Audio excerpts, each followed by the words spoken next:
Dahil narinig na natin ulit, pag nakita natin yung timer, ibig sabihin, it's another draft on this Grand Finals. At sinabi na nga kanina ito ni Hans, back to best of 3 tayo dahil pumunta tayo sa lugar. Natuto na naman ang ating score. Blue side para dito sa Team Liquid Philippines. Red side naman para sa Onyx. Kung titignan ang kanilang win rate, kita naman kung bakit tayo umabot sa Grand Finals. At hindi na naman makakalipad pa yung Mastilda ni JP. Hindi na talaga ilalabas yan ni Coach Tinesting Final. lang talaga. Sabi niya parang mahirap. Hindi na lang natin yung open. So back siya una din ibaban para dito sa ating laban. So I think it's prioritization. Kaharits again. Most probably, not unless makalusot yung Joy at kuhanin siya ng TLPH. Pero sila mismo ang magbaban para dito sa ating laban. Interesting ban mula dito sa TLPH. Tinanggal nila mismo yung Joy. Sir Midnight, naririnig niyo po ba kami dito? Huwag mo kakalimutan lagi kitang rinig, Sir Romy. Ano nga ba yung pwede nating ma-expect this game number 5 considering na pantay na ang ating score at napaka-crucial ng momentum sa seryeng ito? Now with Joy taken out of the table, baka bumalik tayo sa Harriet Granger. But also, there is that factor na yung jungle exchange natin ay baka mauwi sa Link versus sa Hayabusa or baka lumabas dito yung Suyu Johead ng TNPH. Yung Suyu Johead, no, isa yan sa mga talagang kinakatakutan na combo na pinakita ng TLPH during the regular season. At nandiyan pa rin naman siguro yung mastery. But a first pick, Luoyi on Sanji. Midnight, na-expect mo ba to? O pati ikaw? Ikaw na pinakamatalinong analyst ngayon dito sa ating talent desk. Na-expect mo ba to? Medyo in-expect, pero nagulat pa rin ako kasi this is a bold move from TLPH considering na ang dami pang counters. Merong Novaria, may Selena din, si Super Friend. So, this is TLPH flexing on Onyx Philippines. Power move to mula kay Coach RC. And interesting no kung saan nga ba makakarating yung power move na yun dahil mukhang ang reply ng Onyx Philippines dito ay Harris and the Chip. Isa sa mga nilaro ni Daddy JP kanina. Ngayon naman ay lalaro ni Brusco. Fredrin pa rin ang kukunin para sa Team Liquid Philippines at bumibilis na nga ang ating drafting phase. Granger na naman para sa Filipino Sniper. Ano pang pwede nating ma-expect dito, Nightmid? Siguro yung assassin mula dito kay King Kong. Either that or kunin nila yung Selena. Kasi baka maban. Pero even if hindi naman nila kunin nila yung Selena, no, may Novaria pa naman for the second phase. Pero usually kasi pag red 3, dyan mo na dyan mo na kukunin yung mga junglers. Lalo kapag wala ka mang flex potential. And now with looking at the draft of Onyx Philippines, siguro kung maglalabas sila ng flex dito, kasi may chip na yun yung dilemma Uy! Well, yan, flex din. Kaso, revealed naman yung role kasi pwedeng mid.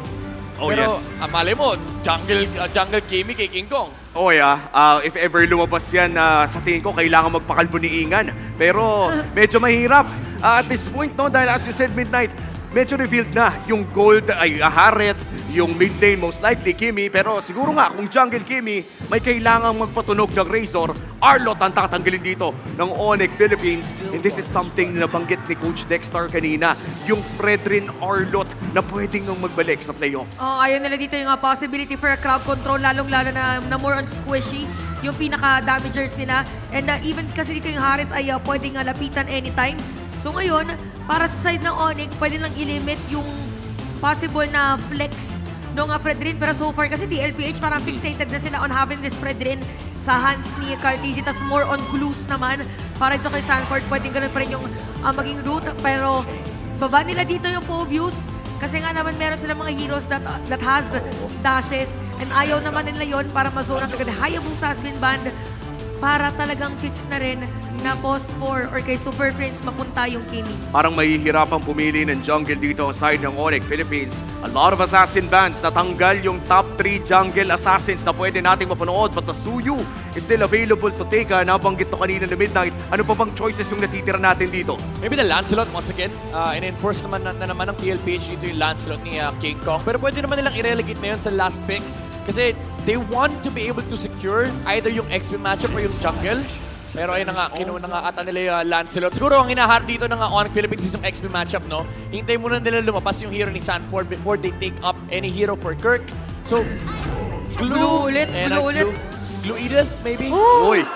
Oh my goodness, ayan na. Alam mo, Bomi, Chantel. Yes. Oh. 4 na araw kong hinihingi itong Lolita.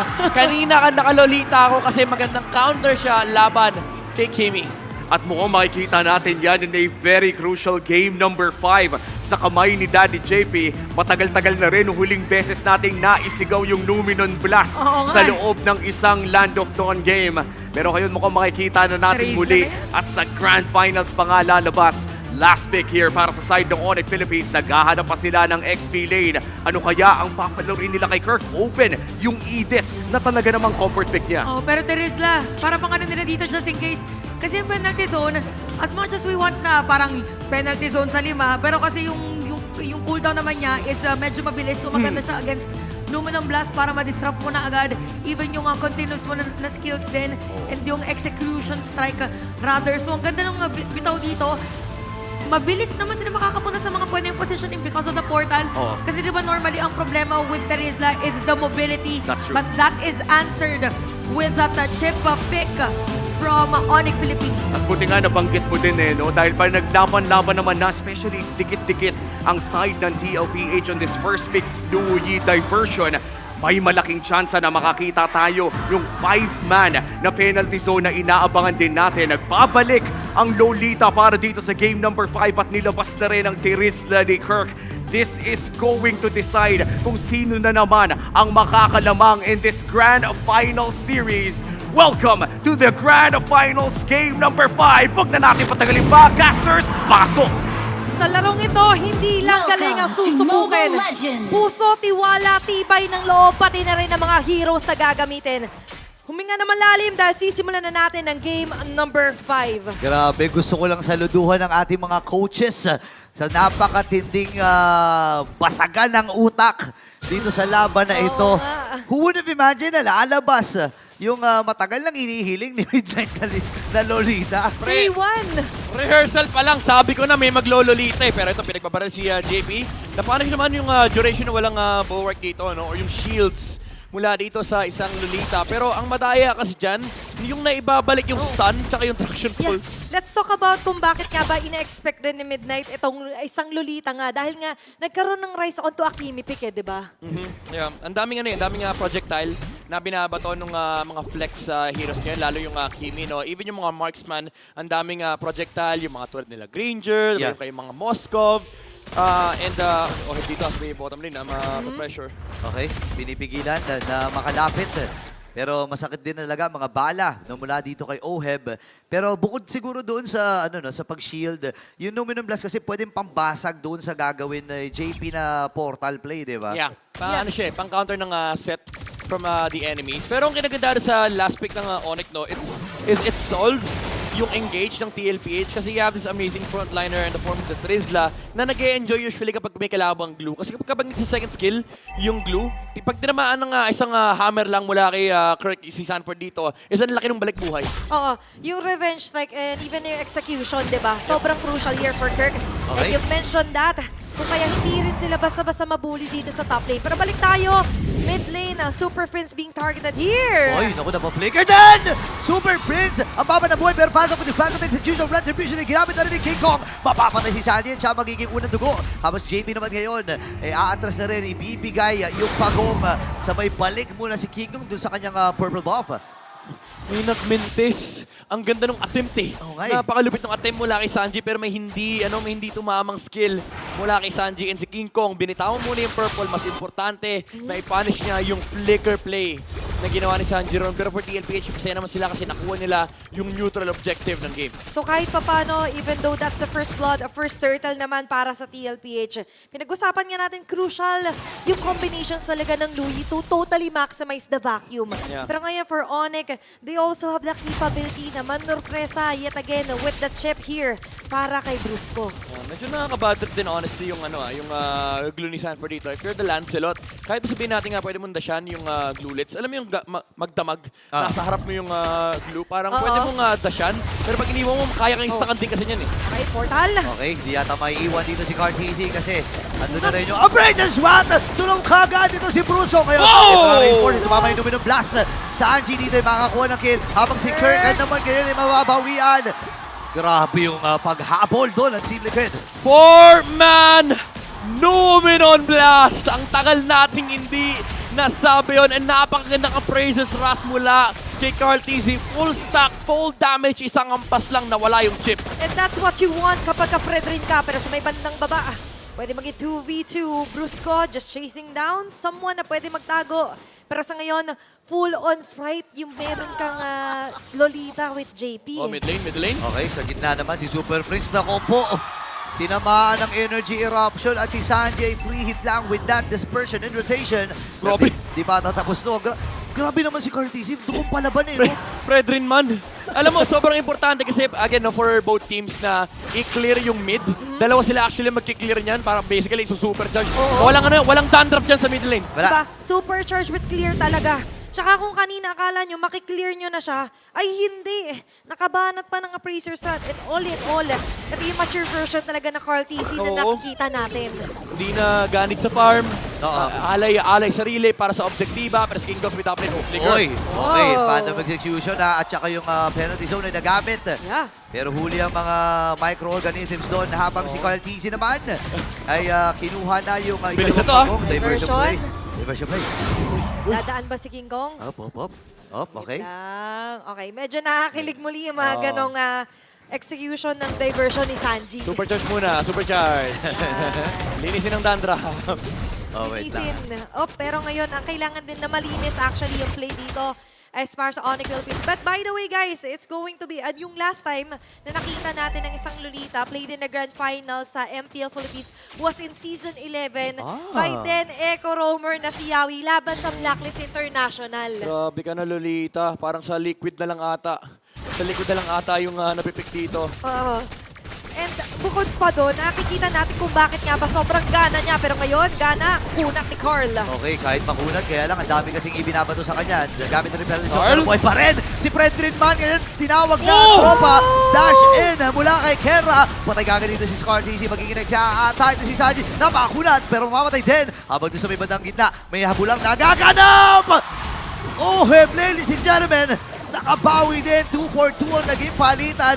Pero may hampasan pa rin. Nagkakangawitan. XP. Itong parehas na XP laner. Pero tinawag na si Oheb at pinag-normal hits. Ang sakit pa rin ng mga hampas ni Hammerman. Pero mamamatay pa rin sa kamay ng Team Liquid. Nakilang dodge pa rin si Kirk doon. Pero Onyx ramping up the pressure. Alam nila kapag kasama nila yung Trizla, kayang-kaya nila i-match yung frontline dito ng TLPH kasi yung dashes na nalilimit and you also supply the frontline defense for the Hara to be able to take over in the team fight. Kaya naman na-dive si Carteezy doon sa ilalim ng Torre. And even yung Lolita, hindi ganun kaganda yung oras niya kalaban yung Trizla. Okay, diversion play. Iyahatid si Carteezy. King Kong, namadali doon yung purple buff, but still, babalik tayo sa mid lane na kung saan namumuo yung pressure at yung tension. Pwede magkaroon ng chase down, but still, yung turtle, kailangan din namang simulan ni Carteezy. Okay, pupuntahan na dito yung Pagong, pero mapabayaan na ata nila yung bottom lane. Ibibigay na nito na para lang ma-secure na ng mabilisan itong Pagong. Actually, pwede nga pang umagaw ng mga green camps, pero re-respeto na rin ng Team Liquid. Trades na lang ang hinahanap dito ng Onyx Philippines. They don't want to give TLPH the momentum that they can amass. Kasi ang kinagandaan nitong lineup ito is ang lakas nilang kumuha ng mga towers, ang lakas nilang mag-engage, and ang lakas nilang protektahan yung objective takes ng Granger. So ang ginagawa ng Onyx Philippines is pinapalaki nila yung mapa nila. Alam nila at some point, magpo-focus dito yung TLPH na i-brute force yung mga objective, i-brute force yung mga lanes. So the way to go is by splitting the map. And somehow, gumagana naman yan. Hindi naman sobrang lagging behind dito ang Onyx Philippines. But still, ang isa sa kinakarap nilang problema is JP and Sanford. Papasok si Kirk. Bumalik yung traction pulse, Brusco, no? Brusco! Pero ito na si Brusco. Sa may madaling ko tinawag na si King Kong. Ngayon, ipinata ang Team Liquid Philippines. Pinagbabalik siya din yung Super Play. Pero tumama! Numano plus! Oh, hindi to free hit lang. Oh, double. Pero may diversion play. Papunta na sila doon sa may pixel. Si King Kong, hindi yata nila alam na nandun sa may damuhan. Sinalubong. Pero may dispersion rotation. Wow. Ano si King Kong at makakatakas. Recalls from Onyx Philippines. At makukuha na yung Torre sa middle. Yep, nandoon yung pag-brute force na naman ng TLPH. Trinay ng Onyx sagutin yung ginagawa dito ng Liquid. Pero even if tawagin nila si King Kong, wala na kasi yung penalty zone. Yeah. Hindi rin nagamit yung mga dash kasi nakaharang yung Fredrin. Baka ma-energy eruption pa yung Lancelot and JP. finding that initiation. Kasalanan niya yung dalawang naabot niya rito sa Onyx Philippines. And that's the kind of Numinum Blast na na-miss talaga natin. And looking at our instant replay, Ayun, maganda oh. yung idea ni Labrusco. But don't forget, you do not discount this Lolita when it comes to the crowd control. Saktong-sakto kasi kakagamit lang ng Purify. For sure, nagsisigawan yan. Dadag Fury, dadag Fury, dadag Fury. Grabe yung bitaw na yun eh. And eto na naman yung listahan ng kasalanan ni Daddy Yeah. JP. ah. Lumalaki na naman. Lumalaki na naman ang listahan at kailangang masolusyonan ng Onyx. Isipin mo yun na may mga kasalanan si JP tapos susolusyonan pa ng Onyx. Oo, and ang nakakainis kasi doon, sila yung pinaggawa ng kasalanan eh. Oo. So syempre kailangan nilang ayusin yan kasi ngayon, Tama. ang daming counters ng DLPH, hindi na nga mabaril ni Super Prince kasi may shield. And ngayon hindi pa sila pwedeng maging aggressive Yeah. kapag may Numinum Blast. Tsaka maganda yung attempt nila doon kay Ohe, pero problema pa rin naman, nahuhuli sila. Nandun Bagat. yung portal. Okay, binasag na kagad yung portal. Hindi makakasama si Kera Sanji. Nakuha yung Lord. Ngayon may imitata si Kirk sa kamay ng Team Liquid Philippines. Diversion. At ang Stampede ay narito na diversion play. So may padali ko na hindi. Friends! May Super Friends! Pumasok na si Carlito. JP natama yung Son. And OM for the double. Grabe ang stampede ng Liquid. Wala na silang magawa. Even yung portal sinasalo ng TLPH ng buong buo. Ang daya ng solusyon nila. May energy eruption, may duality, tapos may bulwark. Sino nga ba naman papasok sa portal? Di ba, paano ka pahihinga kung lahat ng pwede mong pagdiskitahan na player, laging merong mangiipit sa'yo? Now, the Lord is onto the hands of TLPH. King Kong is doing his best kahit pa paano maka-speed push, pero babalik tayo Ito na yung dito brute force. sa kailangan ng depensa. Carl! Si Cortesia, nakatakas siya si Super Prince pero ipit ata siya din si Sanjay, may ipit Oh, din. Kirk! Flicker na gamit. Lahat ng mga miyembro dito ng Luminum Team Blast? Liquid na may flicker na. Luminum Blast, hindi natin naikasa. Pasok shot! ngayon dito ang Onyx Philippines at mamamatay si Brusco. Yung Lord ay nagbabasag lang ng tono sa gitna pero si Kirk, ang baba na rin buhay. Pati na kagad si Sanjay, pasok din Oh, no. si King Kong. At itong si JP ay matutunaw din mula sa Tornos. Maganda yung punish na naharap dito ng Onyx Philippines. Kumasa na yung Numinum Blast. Kirk as well with the penalty zone. And then si Brusco nag-flicker in. Dinala niya na yung mga kakampi niya na wala nang sagot from TLPH. Naiwan din si Carl TZ sa likuran. So hindi nila ma-resolve yung mga dashes dito di King Kong. Malaking factor din talaga na hindi nag-hit yung Numinum Blast dito ni JP. Sobrang crucial ng part na yun, Burrito. Yun nga na-cancel eh. No? Akala ko may ilalapag na sobrang sakto sana at mababaliktad yung sitwasyon. Yeah. Kung nangyari yun, magandang sabihin natin heads up play para dito sa Onyx Philippines. At ang laki na ng win rate dito. Kasi consider natin yung numbers dito, Midnight. Oo, kahit hindi ganun kaganda, yung naging team fight for TLPH, basag yung mid eh. Yeah.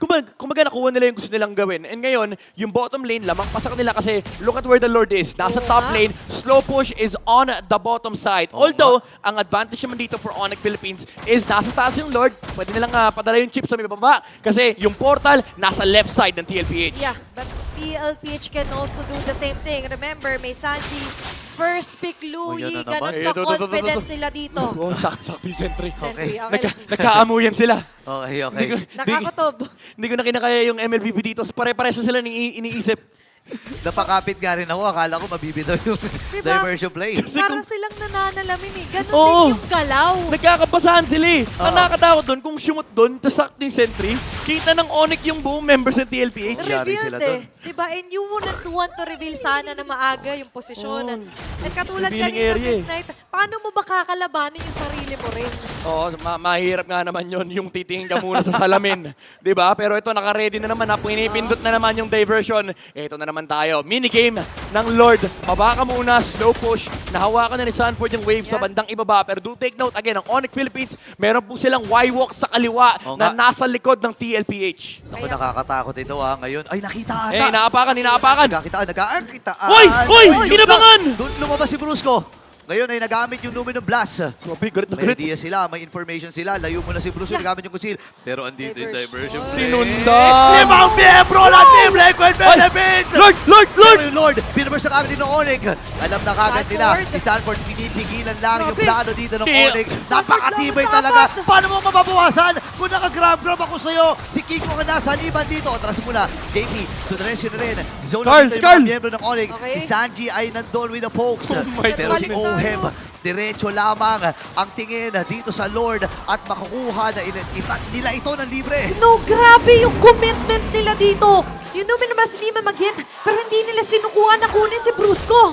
Oo, talagang sinundan nila. Pero Oo. maganda yung call eh. Ang ganda ng bait ng Onyx Philippines. Kumbaga, na-maximize nila yung paghahabol ng TLPH dito kay Brusco. Pero si Sanford, ito yung maganda sa bagong network. Ang dali i-stack. Nung kanyang grab-grab, nakapatong siya kagad kay King Kong, effectively repelling Onyx away from the Lord. Yeah, and that was, take note, 4 members po na Oo. inilalayo niya. Kaya umabot ibang mga members to get this Lord.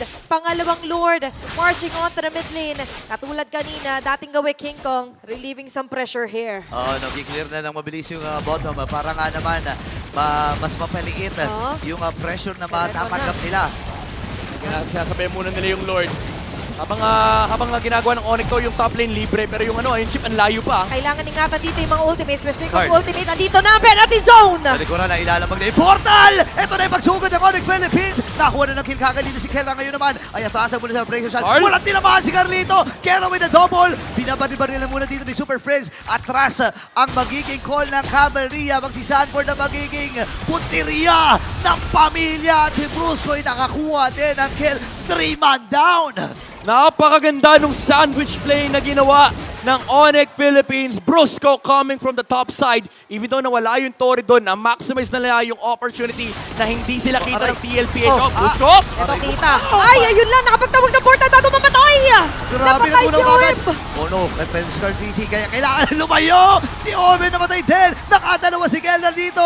Lord ay matagal-tagal pa. Sanji and JP nila ka natitira. 7 seconds para kay Sanford. Sobrang daming outplay na nangyayari mula sa sandwich play onto that dive ni Brusco. Alam nila walang capacity ang TLPH na lumaban ngayon, and they found an opportunity. Wag na wag kang tatalikod dito sa Onyx Philippines. And looking at their instant replay. Buong akala mo di na mag-chase. Ayun, oh. But Ayun, with oh. one penalty zone from Kirk, totally changed the trajectory dito para sa Team Liquid. Yep, kaya eh. Kumbaga, pwedeng harapan ni Kirk dito yung Lolita para ma-knock up yung si JP. And then, if manlaban yung TLPH, ang ganda kasi nung pwestong tinik ni Brusco. Kanina pa siya, mga 40 seconds siya naghihintay doon sa taas. Tapos, yung wave, hindi niya pinapansin. Pinabasag nga niya yung Torre. Hinayaan niya. Sabi niya, hindi, relax lang ako dito. Pag pumasok yung Lord, pwede ako mag-conceal and then yung shortcut nasa likuran. Plus the chase down dito, di ba na naabot pa nila sa Uweb. Finally sealed the deal. Ngayon 1K na sa wakas mahahawakan ng Onyx ang kanilang gold deal. Looking at their Infinix in-game equipment naman midnight, ano ba yung kailangan natin i-highlight dito? Masarap i-highlight dito yung pinakapaldong fleeting time, nakadalawang shortcut. Grabe. Sila Brusco doon, and that reclaimed them their position in this game. Ngayon, dagdag pa natin dyan yung mga additional damage mula rito kay King Kong and Kelra. Buo na yung mga penetration items sila. Malefic Roar para kay King Kong and also the Divine Glaive para kay Kelra. Even si Carl Tizzy, mararamdaman niya rito yung puot ng damage dealers dito ng Onyx. Yeah, nag-reflect yan kanina. Nagkabukod-bukod sila doon. Di niya naprotektahan yung kanyang baby cakes. Pero ngayon, Lord has respawned. Pangatlong Lord ng laban on the defense ngayon ng TLPH dahil naiangat pati yung map control dito. Yeah. Nakita sila doon. And ngayon, ang Team Liquid Philippines, ibibigay na pala ni Carlito yung purple buff para dito kay Sanji. And ang Onyx ay ganun uli, hindi uli nagpapakita sa mapa. Yeah, no, it's all about delegating muna kung sino yung mga pwede muna na magpakita. Oh, ito lang yung downside, no, na meron kang assassin jungle. Pero may chip kasi. So, ang pwedeng gawin dito ng Onyx Philippines is against split, pero hawak ni Sanford yung Y-Walk na pupuntahan ni Brusco, pero umabot pa rin! Nalagod sila, nilabag na dito yung portal. Habang yung Good Lord ay makukuha ni King Kong. Guard! The penalty zone! 5 miyembro ng TLPH na natamaan. Labag yung Sanford dito, sinasalong yung damage. Atras muna sila. Andun yung Guardian's Reflector. Oh, JP? Tinamaan din ni Sonic Bubble si pa. Kirk. Flick ay nagamit din ni JP. Diversion! Diversion play sa may bandang likuran. Nakita Nakita. si Sanford at si Sanji. The Sansan duo. Nag-aabang din. Andun yung dispersion. Oh! Ang sakit ng damage. At walang mamamatay sa pamilya ng Onyx Philippines at TL. Oh my goodness, kinabahan ako doon sa penalty zone ni Kirk. Yun hinaharap ng Onyx Philippines pero nanlaban yung TLPH. Ang laki ng proteksyon na binigay ni Carl Tizzy sa may front line with the energy eruption as well. Kaya nandun yung pag-punish, wala kasi Numinon Blast. Ginamit ni JP para ma-secure Lord pero umabot yung Thorn Rose ni King Kong with the retribution. Ang maganda rito for Onyx Philippines is sobrang disiplinado nila. Sabay-sabay sila ng-disengage. At totoo yun, tinamaan lahat ng kailangan tamaan without penalty zone where Kirk. Pero ngayon, by getting the Lord, makakaabante na naman ng gusto ang Onyx Philippines. Kelra marching on the bottom side, mid lane naman ang puwersa ng Super Fam. Okay, kumakapit lamang dito ang Team Liquid Philippines. Inaantay ang pagsugod ng Super Family. Yung Lord ay nasa may bandang itaas at doon na sila nakatingin. Okay, nakatingin ng lahat sa kung ano nga ba magiging next move dito nila Kirk. Especially here, na sobrang vulnerable ng Team Liquid. Yeah, pwede mag-all-in dito yung Onyx Philippines, pero nakakatakot din kasi yung threat na kapag pumalya sila may diversion play na pwedeng humabol sa kanila. So, classic approach mula sa Onyx, lilinisin mo na lang yung towers and then probably wait for the next Lord. Yeah, hanggat maaari, you don't want to risk na magkaroon ng punish agad sa'yo. Ang bilis ng punishment nila sa isa't isa eh. Diba, Ibang may klase. chase, and you have the portal here para kay Brusco din. Ang hirap pala maging immortal, pre. Oo, No? pre. Ang hirap, road to immortality, pre. Pag road to immortality ka, pre, di ka pwede huminga. Hindi Bawal. talaga eh. Oo, kaya yung audience, buti nga yung mga audience nakakahinga eh. Okay, inhale, exhale, makakadepensa. Yung firepower naman enough dito midnight, diba, for TLPH. Yeah, kaya naman nila. There's a lot of crowd control from the side of TLPH. Pero ang ginagawa kasi dito ng Onyx Philippines, nagtatapon na sila ng katawan. Yung katawan ni Brusco, yung katawan ni Kirk, napaka-macho. Kayang-kaya nila saluhin yung mga damage output na nanggagaling dito mula kay Oheb. And tinatahi na ni King Kong yung pahina dito ng Onyx Philippines. Basta maabot niya lang si Oheb. Yeah, and it all made sense na nga lang din kasi doon nagsimula actually yung pag-rise ulit dito ng Onyx Philippines. And now, looking at the position, sobrang crucial na naman na walang mabukod, walang nag-iisa kasi nga yung mga pick-off ay sobrang high ngayon. Naapakan yung Y-Walk. Nag-aabang sila sa Y-Walk na Grabe, portal, no? ha? Hinihintay nila na eh. Nagbubukas yan eh. Nakikita mo nagbubukas yan eh. Pero ayaw i-check. Ayaw i-check ni Brusco. Nagpapanggap siya na hindi niya alam. Patay mali siya lang kumbaga. And as a chip specialist, alam ni JP na ito yung possible window na sisilipat talaga. Lalo't yun yung nabutas Yeah. ulit sa kanila. In Phoenix in-game equipment check muna tayo midnight. Naka-Oracle naman and Immortality by the way dito si JP. Oo, nagbenta na ng boot si Kelra. Meron ng additional sustain dito with the concentrated energy. Pero pinakamagandang i-highlight dito is yung immortality ni Kirk and also yung papuntang siguro Blade Armor, Dominance Ice para sa Terizla, para at least mabawasan dito yung sustain na nanggagaling mula kay Carl TZ and Sanford. Pero ito setup ng Onyx Philippines, medyo masama na nasa baba yung Lord para sa kanila kasi pangit yung pwesto ng Y-Walk.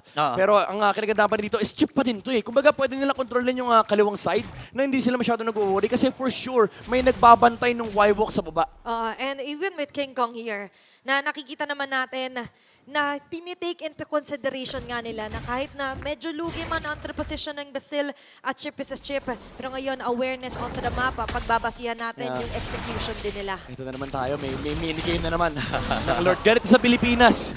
Yung Lord, sinesetapan yan. Kung sa ibang region, suntukan sa Lord dito, pagandahan ng pwesto sa Lord. Di ba? Hanggat maaari, hanggat kaya nilang itago, hindi muna nila ipapakita talaga. Tsaka sobrang importante nitong Lord na to kasi enhanced na Lord na to. Ito yung hindi na namamansin. Hindi na namamansin ng hero to eh. Suplado na yan. Suplado na, hahampasin na ito, Tori lang eh. Saka nagiging Onyx yan, pre. May kidlat yan eh. Oo, kumikidlat jutsu to eh. Diba? And Onyx actually needs that Lord if ever man. Same goes for TLPH, knowing na nabasag nga nila, by the way, yung base sa gitna ng Onyx Philippines. Ano na, tinatanggal yung tanggal dandruff, buong mapa. Clear muna ng wave. Kailangan. And ang masaklap dito for TLPH is, again, basag na naman yung top lane. Medyo malas yung pwesto rin para sa kanila. So all in all, pantay lang kasi for the chip, no, hindi ganun kaganda na nasa baba yung Lord, pero may Y-Walk pa rin naman. And for TLPH, wala rin silang tower sa may top lane. So I would say may konting kalamangan dito, yung Onyx because of the chip factor. Pero again, kanina pa ayaw bitaw ni Sanford yung Y-Walk sa baba. Kumbaga yung puwet nila ni JP kanina pa nakapwesto dyan. Oo nga eh. Tsaka nagpapalit-palitan din sila, no? Bababa si Sanford, tapos pupunta rin dito si JP. At sobrang importante nito para sa Team Liquid Philippines. Ayaw nila na maunahan din at mabigyan ng window ang Onyx Philippines na makapanalo. Kasi for sure kapag isa, dalawa sa miyembro ng TL ang natumba dito, tapos ang laban eh. Bawal ka mangawit dito. Oo, 2 minutes na yung Lord. Sabi niya, ano bang balak niyong gawin sa akin? Kanina pa ako nanonood eh. Ang dami niyo kiniklinaw. Ano ba? Nagpa-farm ba kayo? Kompleto naman yung mga items. Pero katulad nga kanina, recall lang natin, for TLPH, ang hirap kasi nga ng sitwasyon na lagi at laging kailangan i-clear. At yung delegated talaga doon is going to be Oheb din eh. Yep. Tsaka ano na, umabot tayo sa late game equilibrium. Nag-cross na tayo ng 60k gold for both sides. And ito na yung sinasabi natin na wala nang importansya. Wala na. Yung gold lead kasi halos lock item na lahat. And ito may naka-ready na nakahawak na nakapindot. Doon sa diversion, ay nag-conceal. Nakita si Brusco, nag-conceal siya, bumaba siya dun pumunta siya dun sa may babang wipe of Yeah. portal. And si Carl TZ, siya na ang natalaga na suyurin lahat ng mga damuhan na nasa paligid nila. Parang sabi niya, hindi enough na si Sanji lang kasama ng baby cakes Oo, ko. bitin eh. Kailangan nandito rin ako. And the protection Ganda, naman ah. ay kailangan talaga for Oheb.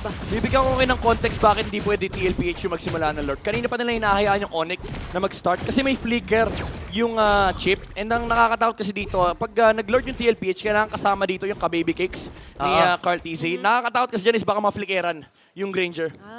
Sa bagay. At ang malaking factor yun kasi pinakagagalingan ng damage dito is going to be Oheb. Yes. And ngayon for Onyx naman, very important din to notice, of course, is Kelra and King Kong. Oh, medyo natatakot nga ako sa gustong gawin ni Sanji. Yung Nakaabang diversion niya kasama yung Granger eh. Oo nga alam mo naman, kailangan nila itago yan kasi yan yung isa sa mga main damage dealer nila. Yeah. Pero Tinetesting nila. sisimulan na yung Lord. Itutuloy ba to or i-reset? Nakaabang si Carl TZ just in case. Kasama niya si Oheb para if ever magpakita si King Kong sa may top lane. Pero kasama rin nila si Sanji. And tinetesting ni Sanji kanina pa yung range eh. Abot naman sa Lord Pit. Grabe yung macro dito, no? Napakatindi ng tiisan dito, Tama. pre. Meron tayong record by the way ng pinakamahabang Lord Dance. Ang record po natin ng Ano pinakamahabang Lord Dance ay 7 minutes 11 seconds. Wow. So far, yung Lord Dance na to, 4 minutes and 30 seconds na. May mabibit nga ba ulit na record for the Lord Dance dito sa Grabe. FPL Philippines? And kanina nga sinasabi natin, nagtetest ng waters dito si Sanji ng range. Kaso nga lang, ulitin natin, pwede kasing ikapahamak or ikabuti ni Oheb yung gagawin niya na paghatid. Oo. Yeah. Ang pinaka-importanting target dito na hindi makita ng Onyx Philippines is yung Fredrin. Honestly, pati yung Louie, pero as long as di kita ng Onyx dito yung Fredrin, kasi baka mamaya biglang sumulput, dash in, sundot, retry, kanila pa yung Lord eh. So, hindi rin pwede i-risk ng Onyx Philippines dito yung, oy. Ito, diversion play. Okay, 5 minutes, 2 minutes to go. Napakatagal na Nedom Lord Okay. na to. Alam mo, ano na nga, nagtatampo na nga yung Lord na yun eh. Wala nang umahampas sa kanya eh. Kanina, hinahampas-hampas pa to eh. Okay, stack. Check muna tayo dito para kay Oheb. By the way, 51 onto his Sky Piercer. Akala nyo yung laro dito sa MLBB, suntukan lang. Hindi, may minigame dito. Hindi. May MLBB part 2 rito. Ang daming side quest na kailangan gawin dito ng mga players natin before the main quest. And yung main lord natin, kanina pa to nangangawit midnight. Ngawit na yan kasi kanina pa may hidden chest. Between these two teams, no? Nag-Queen's Gambit sila. May nag-uutakan. Saan ba tayo pupwesto rito, G? Tapos sa kabila, si Brusco, dito ka lang, pakita ka lang dito, pwede ka mag-portal. May ganong may ganong labanan pa. Oo, kahit tayo napapa-overtake, ano nga ba yung posibilidad? Brusco. Nahanap si Oheb. Oy, Carl. Easy. Pag nag-punch, Carl. Kita nila yung Fredrin. Ayan na, si Brusco ata bubuhan nila. Pero nandun na ang tropa! Onyx Philippines, hinumaban na ng mag-examine force. At nakasamunod din si Team Philippines. Pero si King Kong sa likod ng naging punteriya. Namatay na si Carlito. Atras muna ang tatlo. Oh, no. Itong si Sanford nakasanib din. Mapapatay ba? Itong nasa liban niya, yes sir. Patay si Brusco dito. Pop yung emo. Mid! Pero sa gitna ng bahay, may nagaganap. May nagaganap na nagmamadali. niluluto ang Team Liquid Philippines. Base locking na sila dito. And we have the match point. Team Liquid is doing it! Securing the match point para sa ating Grand Finals! Man! Sobrang anticlimactic nung nangyari. Ang tagal ng chess battle. Ginitnaan lang.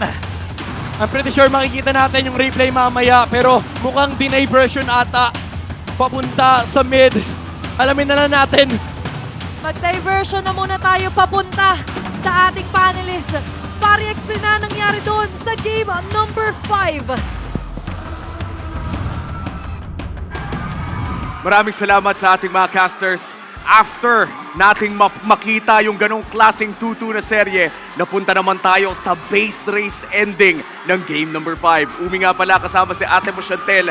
Siguro, kung hindi o kung nadepensahan yung push na yun, si Kelra naman yung tumapos doon sa kabilang side. Oo, parang paunahan na lang yung nangyari na yun eh. It just so happened na talagang yung side ng Team Liquid Philippines, puro sigito na sila na, pili ko yung confident pre, tapos na natin, ito muna natin pakialaman kung sino mang dadating, kitang-kita naman natin yun. And it is a perfect term na dumaplis lang or nagkasalisihan. At isa sa mga nanalisi ay ang ating MVP for that game, 10-2 KDA.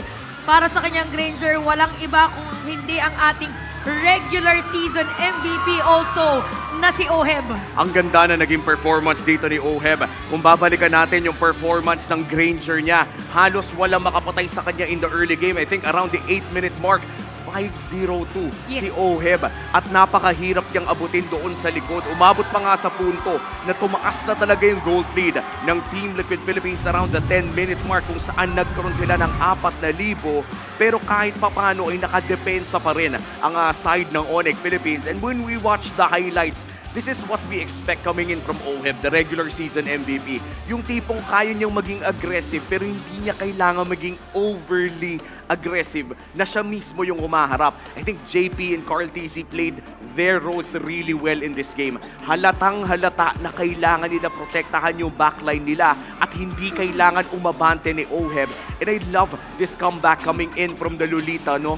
Ang hirap tapatan if you're the Kimi. At kitang-kita yan sa KDA ni Super Prince na I would say, no, this is one of the worst KDAs na nakita natin mula kay Super Prince. And dahil yan sa counterpick na nakita natin mula sa Team Oo, Liquid tsaka Philippines. pag may mga moment pa nga na alam dito ni JP na may mga kasama naman siya, hindi niya na nga ginagamit yung pinaka-shield niya or yung pang-counter against the Kimi, kaya naging mas mahirap dito or ang naging option na lang niya is most of the time, ang focus na niya, lalo na sa mga latter portions of the game, kay Kelra na siya dito nakafocus para ma-counter yung damage. And humaba pala yung game nila.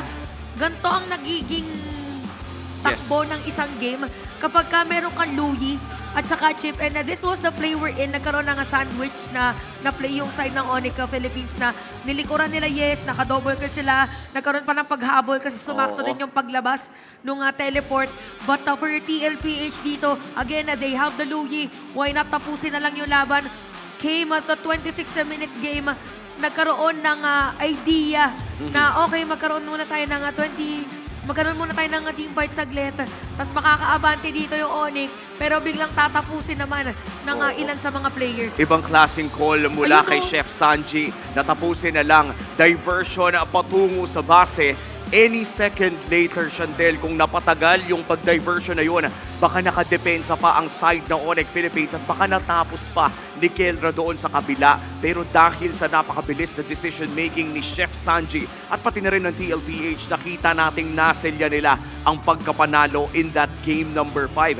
That gives them the match point in this best-of-7 Grand Finals. Naging matagal na naman yung laro natin, Chantel. Umabot ng 26 minutes, halos 27 minutes na nga. And looking back at game number 4, nasa 14 minutes yon. So ngayon parang nabasag yung trend na pababa lang ng pababa yung mga naging game matches natin or mga game lengths natin rather dahil nagsimula tayo sa 24, bumaba ng 22, bumaba ng 21 at bumaba ng 14 at ngayon bumalik naman all the way to 27 minutes in this very long game kung saan, if I'm being honest, lamang naman na talaga ang Team Liquid Philippines sa simula hanggang doon sa mid to the late game. Sadyang around the 10-minute mark or no, it was the 13-minute mark, nakahanap ang Onyx Philippines ng team fight na nakalamang sila ng 3-0 kahit may 5,000 gold lead ang Team Liquid Philippines.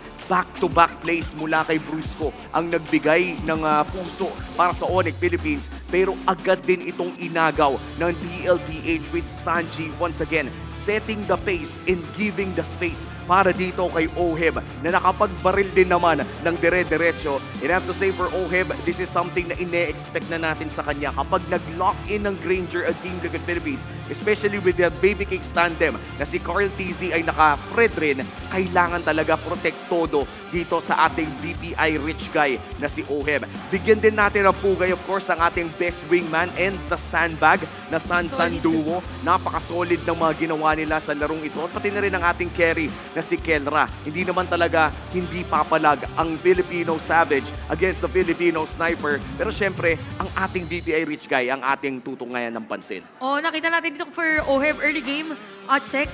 Yung mid-game, check din. Kaya naman continue niya in terms of minions, 10,577 yung pinaka naging goal niya. majority of the passive cooldown is a part of the Taroma item. Kasi parang nga dun sa bandang 8 minutes, nag-build na rin sila and even on Turtle and Lord. So I gotta say for OF dito, kaya din isa or if not yung Granger ang winningest niya na hero this whole playoffs dahil yun sa pinaka-positioning niya pagdating sa teamfight and probably because of the confidence na rin sa kanyang mga kakampi. It's all about positioning pag Granger kasi and take note that he is up against the Harith. So ibig sabihin, kabisado niya kung paano mag-work around. Kaya ang dami ng mga moments na talagang mas pinaprioritize yung kanyang Granger over the Harith. And I gotta say, para dito sa ating naging laban, sobrang naging mahaba. Hindi nga sobrang mahaba na siya. 27 minutes in total natin naging game. 26 and 42 minutes to be exact. So ito, yung 14 minutes. Actually, yung early game kasi, di ba, nakuha dito ng TLPH. So yung